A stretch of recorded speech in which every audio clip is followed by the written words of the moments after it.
Muli nandito tayo sa may Indatuan, no? Barangay Indatuan, Northern Kabuntalan, no?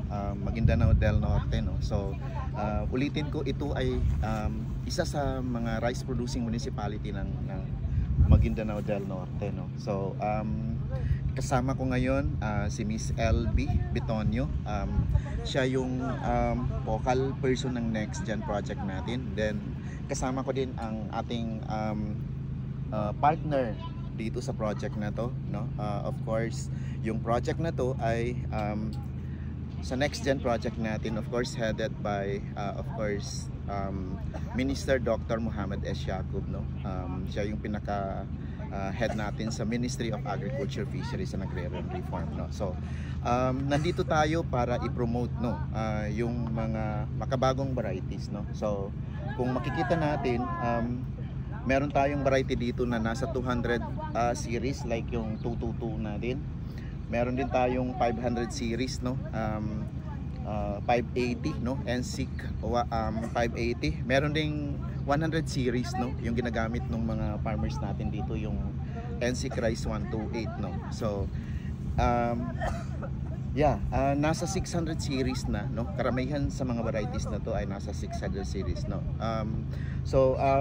Nandito kami para tingnan ulit, no?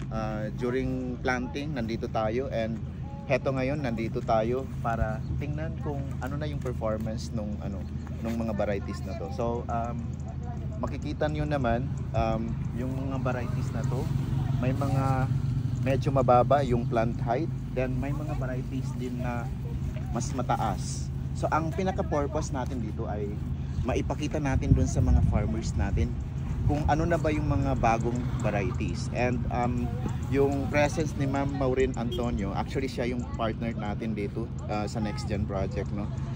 Pwede natin tanungin kung gaano na ba kalawak, gaano kadami yung nakuha niya dito sa farm na to. Yung sinasabi na yung ma'am kanina na 1.1 hectares, pero gaano kadami yung nakuha mo, ma'am, dun sa? Nasa 127 sacks, sir. Tapos ang range ng kanyang kilos is 69 to 71 kilos per sack dito sa aking 1.1 hectares. So masaya ka ba na nandito yung Next Gen project natin? Opo, sir, kasi dito ko makikita kung ano yung mga susunod na mga varieties. At least nakikita mismo yung actual na performance nito ng mga bagong variety, magiging bagong variety natin. Okay. Ngayon pa lang kami sa Ministry of Agriculture, of course ulitin ko, headed by Dr. Muhammad S. Yacoob as Minister ng MAFOR, ay talagang nagpapasalamat kami sa iyo, no? As partner natin dito sa Northern Kabuntalan. And of course, pasalamatan ko din si LB, no? Siya yung nagdadala ng mga varieties natin dito sa region, no? Anong masasabi mo, Ma'am LB? Yun nga po, sir. Maganda po talaga itong trial at thankful kami kasi si Ma'am Maureen is leading po talaga siya since nakastart tayo noong 2018 ba yun, ma'am? 2018, nag-conduct tayo ng trial. Tapos ngayon na naman babalik tayo kasi yung 2018 nasa series 400 pa yun. So ngayon nasa series 600 na. Makikita po natin kung ano yung mga top performing na mga varieties. 9 varieties po ito, na 8 varieties na newly released, then farmers varieties yung pang 9. So bali, malapit na po siyang i-harvest. Makikita natin kung ano yung mga top 3 na ma-recommend natin for 2 cropping season, para yun yung gagamitin po ng ating i-procure po ng ating regional society. Okay. Sa ngayon, dinala natin yung mga estudyante natin, no, LB, no? Ano ang purpose natin doon? Sila ay mga on-the-job trainees natin from Cotabato City State University, no? I think more than 30 or nasa 30 na mga on-the-job trainees, no? So, ano yung pinaka-purpose natin, Ma'am LB? Gusto po nating makita ng ating mga estudyante ano yung mga newly released varieties natin, kasi part po ng kanilang study sa education nila is magkakaroon ng on-the-job training. So bali related din po ito sa kanilang course na kinuha, and may mga estudyante din na rice yung thesis. So bali makikita nila, ma-assist nila kung ano yung mga diseases, anong insect pest ang andito, ano yung mga magagandang variety, at matatanong din natin nila kung ano yung mga preference varieties nila. para po sa magiging recommendation po natin. Just to dalawang klaseng trial ito, no? So meron tayong regular and bred na varieties na ginamit dito, and meron tayong special purpose, no? Ma'am, meron ka bang napili dun sa special purpose natin na trial?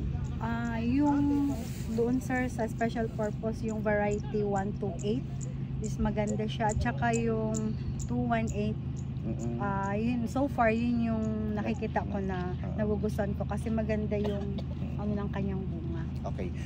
Ganun pa man, tingnan pa rin natin after siguro ma-harvest, no? Kung saan doon yung magbibigay ng mataas na ani, no? So yun yung titingnan muna natin. So far, ang maging basihan natin ay yung tindig nila, no? Yung itsura, performance, gaano kadami yung butil, and then yung plant height. So yun yung naging basihan natin. Pero isa pang pinaka-importante dito ay yung harvest natin. So tingnan natin, baka yung napili ni ma'am ay hindi yun yung magbibigay ng mataas na ani, baka dun sa mga ibang varieties. Pero alam ko naman si ma'am dito ay sanay na sanay pagdating sa mga kung ano yung mga magagandang varieties, no? So hintayin natin ma-harvest at makita natin yung mga varieties na mag-perform talaga. And sabi ni Ma'am LB kanina, pipili tayo ng 3, and yun yung mai-recommend natin sa mga farmers natin dito sa Barico. So anyway, per season dapat meron pa tayong second season, kasi hindi pwedeng one time lang yung pagpili natin. Ibig sabihin, tingnan pa rin natin yung response nila doon sa second cropping season natin. So ganun yung mangyayari. So with that, ulitin ko, magpapasalamat kami sa iyo ma'am, no, as partner natin sa Next Gen Project. And of course, pasalamatan ko ulit ang ating Minister Dr. Muhammad S. Yacoob, kasi kung wala siya, syempre yung project na to ay wala din, no. So maraming salamat sir sa mga support, and then lalo na dun sa guidance pagdating sa research and development programs natin dito sa Bangsamoro Region. Maraming salamat po.